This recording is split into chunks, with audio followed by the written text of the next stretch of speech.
Yo, what is up?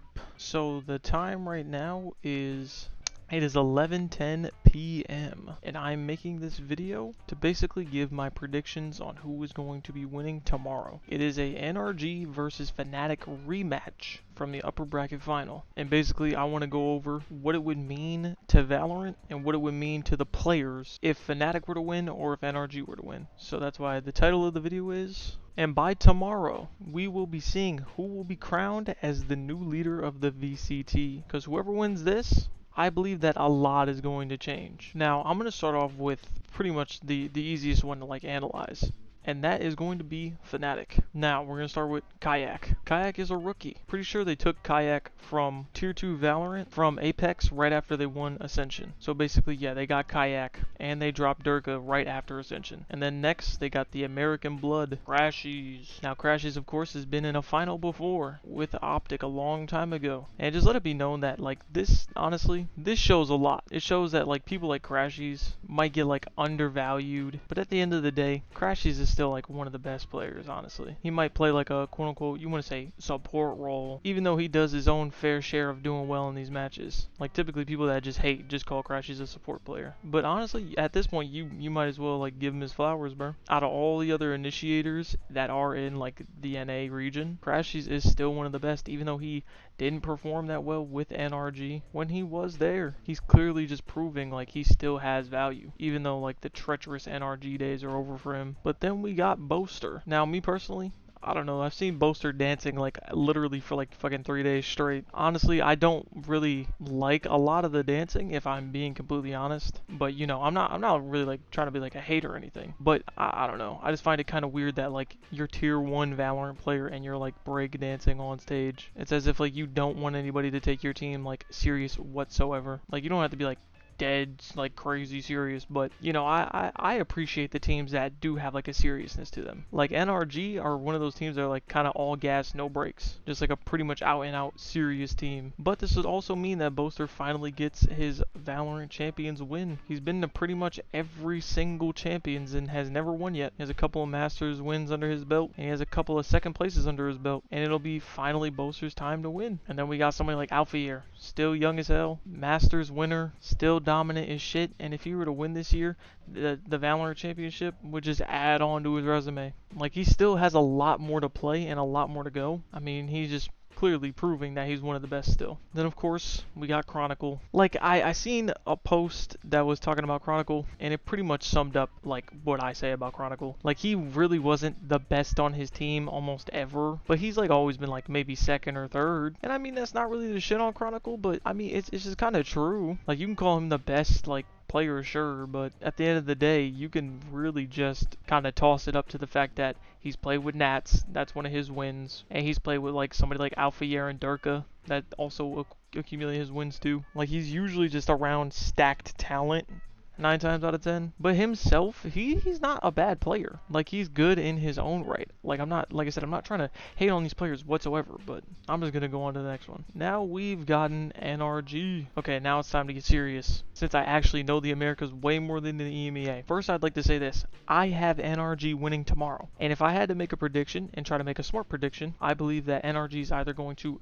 3-0 Fnatic, or Fnatic is going to get one map off and then end up losing 3-1. Because I believe that Fnatic has a lot of work to do and a lot of struggle to get through tomorrow. Because I think NRG looks really good on a lot of the maps that Fnatic like to play, and that Fnatic pretty much think they're good on. But it's just the fact that when Fnatic played NRG, what is it, 1 or 2 days ago? They just looked better than them on every single map except for Ascent. I mean, they only did play 2 maps, but Abyss just looked, it looked god awful from Fnatic, honestly. And me personally, when I was watching the Ascent, I believe that each team got hero rounds and stuff like that, but I think NRG was doing pretty good on the map regardless, mainly strategically wise, and the way they were playing discipline and mainly trying to hold it down and play off each other. Compared to Fnatic, I don't know. They just didn't look that great to me. And I believe that tomorrow, if they were to play Ascent, if Mata were to show up at all on that map, it'd be GG. And that's another thing. The fact that when they played the first time in the upper finals,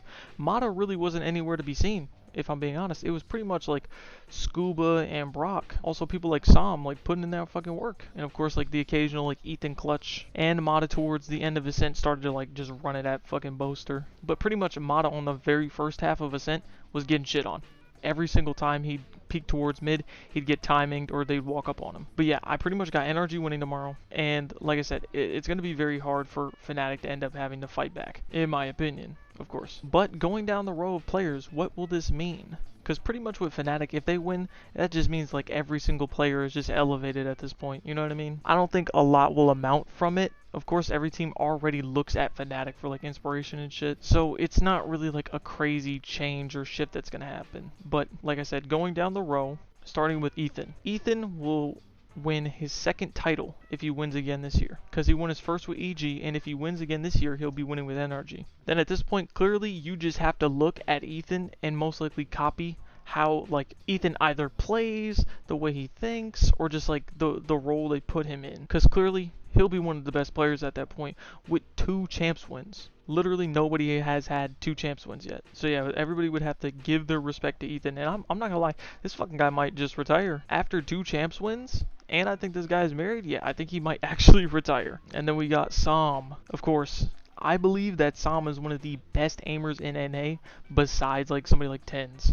Oh, and of course his teammate Mata. I'm going to get to that like a little later on, but literally NRG has some of the best aimers. Like I said, I'm going to talk about that a little later on, but literally half of their players are all aimers. But yeah, this would pretty much solidify Sam as one of the best players in Valorant if he does win tomorrow, because he has insane game knowledge, insane movement, insane aim, and if he has a champs win all under his belt, it'll just look crazy on paper. Now we're going to go down to the next person. Next, we're going to talk about Scuba. Scuba was a tier 2 player for Oxygen, and then ended up playing for Qbert Academy, but he was really good when he was playing on Oxygen. He was literally like one of their best players. But like I said, I just want to make it known, I literally watch a lot of tier 2, not like a crazy amount, but a good enough amount that I know half of these players. I know people like Mata. He's been a demon for a long time when he was even playing on teams like Moist Shopify or just Shopify Rebellion or just Moist Esports. I watched Scuba play with Verno and Dapper, but mainly people like Verno were like standouts with Scuba. But if Scuba wins, this means that he'll be a tier 2 player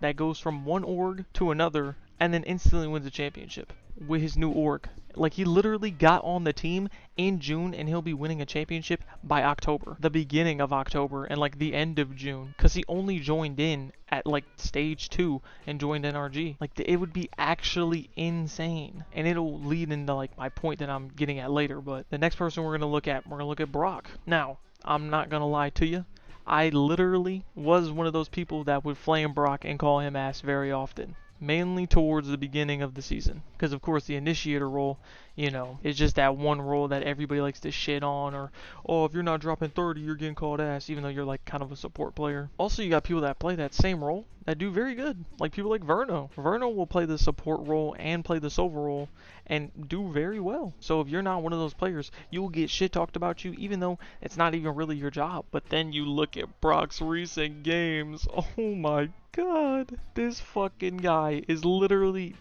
going 18-1? 18-1? And dropping 20 bombs like it's nothing? Are we serious? And people like to say, oh, it's the Odin, it's the Odin. Yeah, it might be the Odin, sure.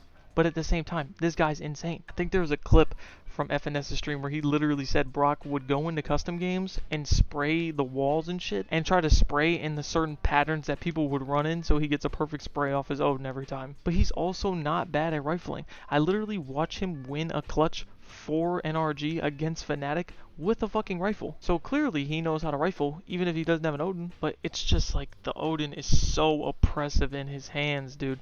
Like, it's actually like nasty. It's disgusting. But yeah, you would also have to crown Brock as one of the best initiators and one of the most selfless initiators. I'd also say the same thing about Ethan too. I feel like Ethan is also a very selfless player. Once again, I'll talk about that in a second. But the last person we're going to talk about is Mata. I already talked about him a little bit. There's not much more to say.